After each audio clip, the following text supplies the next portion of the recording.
नमस्कार साथियों, स्वागत है आपका हमारे YouTube चैनल तरुआ क्लासेस में। साथियों, जैसा कि आप सभी लोगों को पता ही है कि आज दिनांक 21 नवंबर सन 2021 दिन रविवार को Uttarakhand public service commission APO यानी असिस्टेंट प्रोसिक्यूशन ऑफिसर का आज पेपर है और मैं आशा करता हूं कि आप सभी लोगों का पेपर बहुत ही अच्छा गया होगा। वीडियो शुरू करने से पहले साथियों, मैं गुजारिश आप लोगों से करता हूं कि आपने यदि हमारे चैनल को सब्सक्राइब नहीं किया है तो चैनल को सब्सक्राइब कर दें और हमारी वीडियो को ज़्यादा से ज़्यादा शेयर करें और हो सके तो वीडियो को लाइक भी करें और हमारे बेल आइकन है उसको भी दबा दें ताकि जो नई वीडियो की अपडेट है वो आप तक जल्दी से जल्दी पहुंच सके। साथियों, वीडियो शुरू करने से पहले मैं आपसे ये कहना चाहूँगा कि इस पेपर में जनरल स्टडीज़ के यानी सामान्य अध्ययन के कुल 100 क्वेश्चन थे और विधि के 100 क्वेश्चन थे। दोनों का पेपर अलग अलग था। 100 क्वेश्चन जनरल स्टडीज़ के थे और 100 क्वेश्चन थे विधि के। क्वेश्चन के मेथड की बात करें तो ये क्वेश्चन ना तो ज़्यादा सरल क्वेश्चन आए थे ना ही ज़्यादा हार्ड क्वेश्चन थे। क्वेश्चन लेवल आप कह सकते हैं कि मीडियम का रहा था। जैसा कि आप मेरी स्क्रीन पे देख ही सकते हैं कि मैंने प्रीवियस ईयर का क्वेश्चन लगा के रखा है। आप क्वेश्चन देख के समझ ही गए होंगे कि ये क्वेश्चन ना तो ज़्यादा हार्ड है और ना ही ज़्यादा सरल है। तो चलिए पहले क्वेश्चन देखते हैं। अब जैसे आप दूसरा क्वेश्चन देखें, T20 एशिया कप 2016 जो बांग्लादेश में आयोजित हुआ, किस देश ने उसे जीता था? अब इसके साथ अगला ही क्वेश्चन है, अच्छा क्वेश्चन है। 2016 में शुरुआत किस राज्य में पंचायती राज चुनाव आयोजित किए जिसमें चुनाव लड़ने की योग्यता में मैट्रिक पास होने की शैक्षणिक योग्यता अनिवार्य थी? अच्छे क्वेश्चन है। आप कह नहीं सकते हैं कि ये सरल क्वेश्चन थे, ना ही आप ये कह सकते हैं कि ये क्वेश्चन हार्ड थे। अब देखते हैं चौथा ही क्वेश्चन, देखो। अच्छा, फरवरी 2016 में किस देश का संसद भवन विश्व का पहला ऐसा भवन बना जो पूरी तरह से सौर ऊर्जा से जरिए चलने वाला है? अब क्वेश्चन नंबर का आप छठे पे नज़र डालते हैं। अच्छे क्वेश्चन है। क्वेश्चन का आप देखें तो करंट से क्वेश्चन थे, फिजिक्स थी अच्छी, बायोलॉजी अच्छी थी, हिस्ट्री भी अच्छी थी। तो क्वेश्चन नंबर छठा देखते हैं। फरवरी 2014 में भारत के किस शहर में पहली मोनो रेल का परीक्षण हुआ? अब क्वेश्चन नंबर 8 देखें तो मधेसी आंदोलन किस देश से संबंधित है? क्वेश्चन नंबर 10 देखें, बशर अल असद राष्ट्रपति हैं। आपको इसमें ये बताना है कि ये किस देश के राष्ट्रपति हैं। आपको ऑप्शन दे रखे गए हैं। अब देखिए दूसरा क्वेश्चन क्रिकेट से ही दोबारा आ गया है। 2016 में आयोजित बांग्लादेश में under-19 ICC cricket world cup में वेस्ट इंडीज ने किस देश को हराकर फाइनल जीता था? मतलब आपको ये बताना है कि 2016 अंडर-19 क्रिकेट चैंपियन कौन था। अब क्वेश्चन नंबर 14 देखें तो निम्नलिखित राज्यों में से किसमें श्री पवन चैंबलिंग सबसे लंबे समय तक मुख्यमंत्री बन गए? 16वां क्वेश्चन देखो तो 16 क्वेश्चन ये है, द्वितीय बौद्ध संगोष्ठी आयोजित हुई। यहाँ से हिस्ट्री के क्वेश्चन चालू हो गए हैं। हिस्ट्री के भी काफ़ी अच्छे क्वेश्चन दे रखे थे इन्होंने। अब देखिए 19 देखिए, कनिष्क बौद्ध धर्म की किस शाखा का अनुयायी था? अच्छे क्वेश्चन है। अब इसी क्रम में आप 18 भी देख लीजिए, अर्थशास्त्र में किए गए तीर्थों की संख्या क्या है? अब ये क्वेश्चन देख के आप कह सकते हैं कि थोड़ा सा हार्ड आप कह सकते हैं, लेकिन इतना भी हार्ड है नहीं, क्योंकि यदि आपको 4 ऑप्शन मिल रहे हैं, वन लाइनर क्वेश्चन है, तो आप इतना हार्ड कह सकते नहीं हैं। अब क्वेश्चन नंबर अगर 23 पे हम नजर डालें तो अकबर के शासनकाल में सबसे बड़ी मुद्रा कौन सी थी? और इसी में इसके बाद 24 भी देख लीजिए, मुगल काल में कृषकों को किए जाने वाले कृषि ऋण को कहा गया? अब देखिए यहाँ से मुगल काल से 2 क्वेश्चन आ ही चुके हैं, तो आप समझ सकते हैं कि हमारे लिए मुगल काल पढ़ना कितना इंपॉर्टेंट होता है। अगला देखिए, पाकिस्तान शब्द का जन्मदाता कौन था?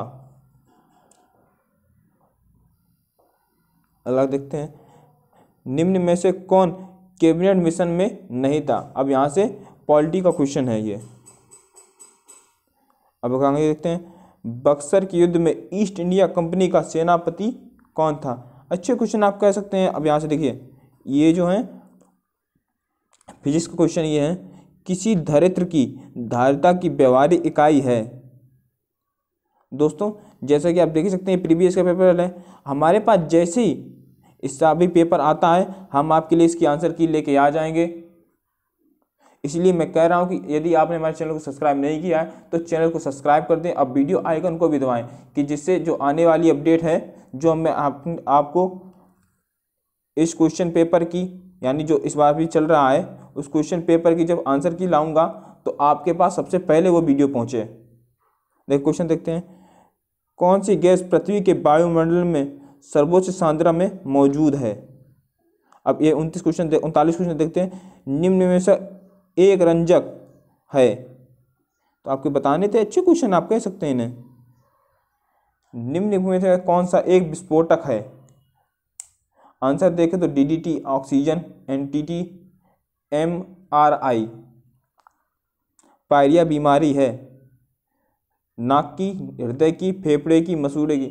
अब पायरिया तो लगभग सभी लोग जानते ही होंगे, तो आप मैं इसका हम ज़्यादा बोलूँगा नहीं। तो आप कह ही सकते हैं कि पेपर सरल था। ओजोन परत की मोटाई मापी जाती है, ये क्वेश्चन अच्छा है। निम्नलिखित में से देशों में कौन सा ग्रेट ब्रिटेन में सम्मिलित नहीं है। अब ये क्वेश्चन थोड़ा आप कह सकते हैं कि हाँ है। अगला क्वेश्चन देखो तो, निम्नलिखित अफ्रीकी देशों में किसकी राजधानी अबुजा है। और ये इसी क्रम में दूसरा अगला क्वेश्चन देखें तो, निम्नलिखित शहरों में कौन सा सबसे गहरा है। साथियों ऐसे ही इसमें 50 क्वेश्चन दे रखे थे। अब मैं दूसरा क्वेश्चन पेपर आप देखेंगे जो विधि का क्वेश्चन पेपर है। चलिए देखते हैं इसको भी।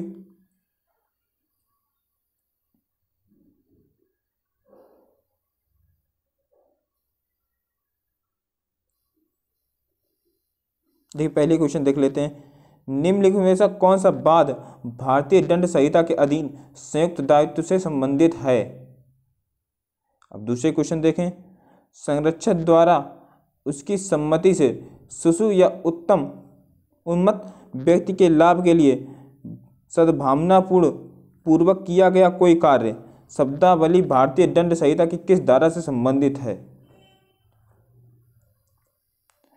अगला क्वेश्चन देखा, क्वेश्चन नंबर 4 पर हम नजर डालिए, क्वेश्चन अच्छे हैं ये। अपराध किए जाने के वक्त दुष्प्रेरक की उपस्थिति वर्णित है भारतीय दंड संहिता की। आपको दंड संहिता बतानी किस दंड संहिता में ये वर्णित है। क्वेश्चन नंबर 6 पर हम नजर डालिए तो, भारतीय दंड संहिता की धारा 366 खा निम्नलिखित में से किस अपराध से संबंधित है। क्वेश्चन नंबर 7, भारतीय दंड संहिता किस धारा में लूट करने का प्रयत्न दंडनीय अपराध है।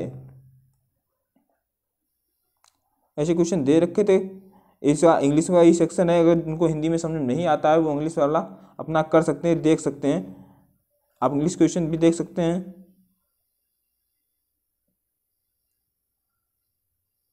अब क्वेश्चन देखो 11 में नजर डालिए आप, भारतीय दंड संहिता में निम्न में से किस अपराध के लिए दुराशय एक आवश्यक तत्व नहीं है।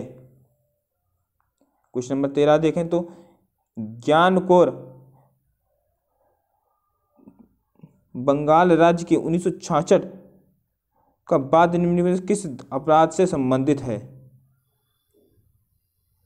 क्वेश्चन नंबर 15 देखें तो, भारतीय दंड संहिता के अंतर्गत निम्न में से कौन सा अपराध जिसमें अपराध की तैयारी भी कठोर दंड से दंडनीय है।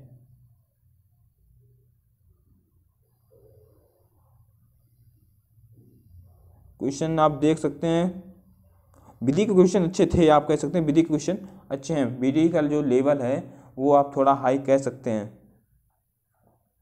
क्वेश्चन नंबर 22 पे नजर डालिए आप, निम्नलिखित में से किस वाद में उच्चतम न्यायालय ने दिल्ली उच्च न्यायालय के प्रसिद्ध वाद जो धारा 377 के भारतीय दंड संहिता की संवैधानिक वैधता विषयक था उलट दिया था।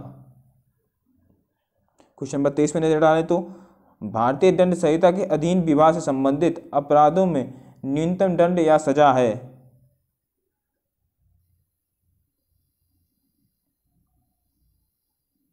क्वेश्चन नंबर 25 में आप देखिए, अच्छा क्वेश्चन ये लग रहा है। का एक महिला के कानों से कुंडल खींचता है और उसके कान को चीरते हुए बुरी तरह से घायल कर देता है, का उत्तरदायित्व अपराध से है। अब यहाँ आपको फंस जाते हैं कि उसने ये जो घायल किया उसका अपराध लगेगा या उसने जो कुंडल छीने चोरी की है उसका अपराध लगेगा। आगे देखते हैं, देखिए 27 क्वेश्चन देखें। भारतीय दंड संहिता की धारा 82 के अनुसार कोई बात अपराध नहीं है जो एक शिशु के द्वारा की जाती है यदि उस शिशु की उम्र है।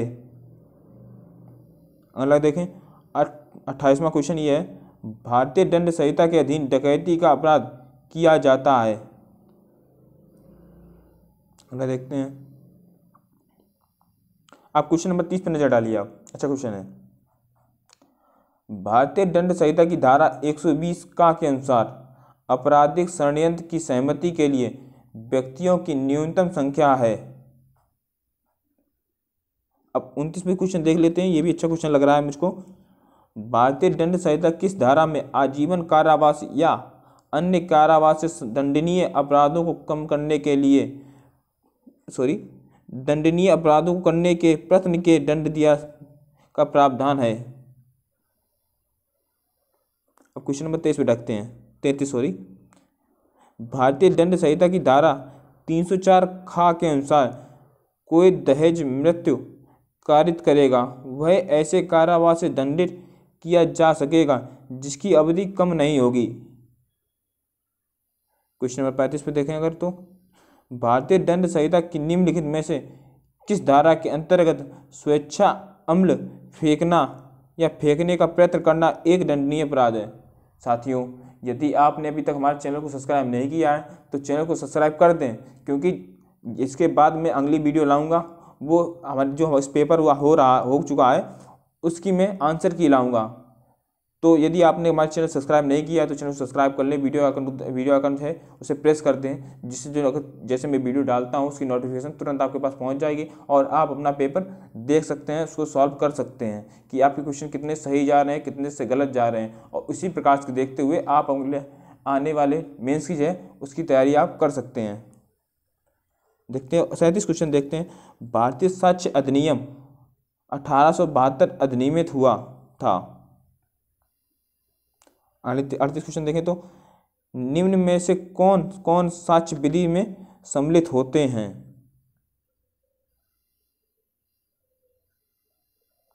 क्वेश्चन को रेंज डालें तो, भारतीय साक्ष्य अधिनियम 1872 के अंतर्गत प्रयुक्त न्यायालय में शब्दावली कौन कौन नहीं आता है।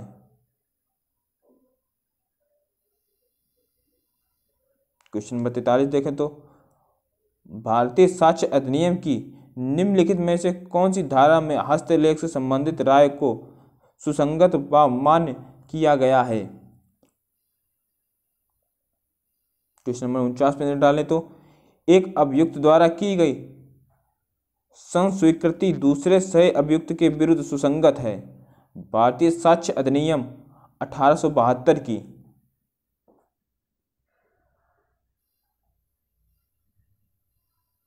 क्वेश्चन नंबर 50 में डालें तो, भारतीय साक्ष्य अधिनियम 1872 की धारा 60 में मौखिक साक्ष्य होना चाहिए। दोस्तों, ऐसे ही कुल 100 क्वेश्चन थे जो विधि के क्वेश्चन थे। क्वेश्चन अच्छे थे, आप सरल कह सकते हैं, थोड़े सरल थे, कुछ क्वेश्चन सरल थे और कुछ क्वेश्चन मीडियम थे और कुछ मीडियम से कुछ ऊपर थे। हार्ड नहीं कहेंगे इन्हें, लेकिन मीडियम से कुछ ऊपर क्वेश्चन थे। साथियों, आज ये वीडियो यहीं पे समाप्त करते हैं और मैं जो अगली वीडियो लाऊंगा उसमें इस पेपर की यानी आने वाले जो हमारा पेपर उस अभी हो रहा है उसकी मैं आंसर की लेके आऊँगा। और इसी कारण यदि आपने हमारा अभी तक चैनल को सब्सक्राइब नहीं किया तो चैनल को सब्सक्राइब कर लें, वीडियो आइकन दबा लें और हो सके तो वीडियो को शेयर करें और वीडियो को लाइक करें। शेयर करें उन लोगों के पास जो ये पेपर दे रहे हैं ताकि उनके पास भी आंसर की जल्द से जल्द पहुंच सके। धन्यवाद।